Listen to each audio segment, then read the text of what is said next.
করতেই হবে। দীর্ঘদিন ধরে এই একই জিনিস চলছে। একটা হাসপাতালে রাতে ওই ঘটনা ঘটলো কি করে? বিচার কমপ্লিট করতে হবে।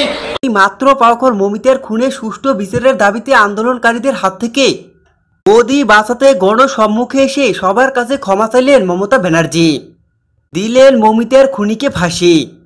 বিস্তারিত সম্পূর্ণ জানতে হলে ভিডিওটি না টেনে দেখতে থাকুন শেষ পর্যন্ত। মমিতার সুষ্ঠু বিচারের দাবিতে উত্তাল হয়ে রয়েছে ভারত।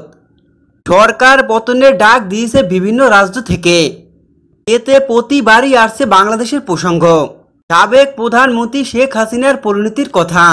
পশ্চিমবঙ্গে আরজিকর মেডিকেল কলেজ হাসপাতালে নারী চিকিৎসক মমিতাকে হত্যার ঘটনায় বিক্ষোভ চলছে পুরো রাজ্য জুড়ে।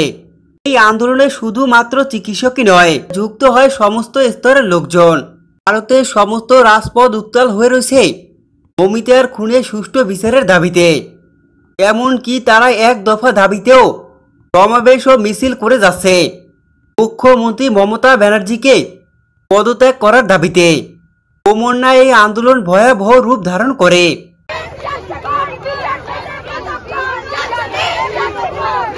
এইটা দেখি মমতা ব্যানার্জি নিজের চেহারা বাঁচাতে মমিতার খুনিকে ফাঁসি দেয়। মমিতার খুনিকে ফাঁসি দিয়ে গণসম্মুখে এসে ক্ষমা চান মমতা বন্দ্যোপাধ্যায়।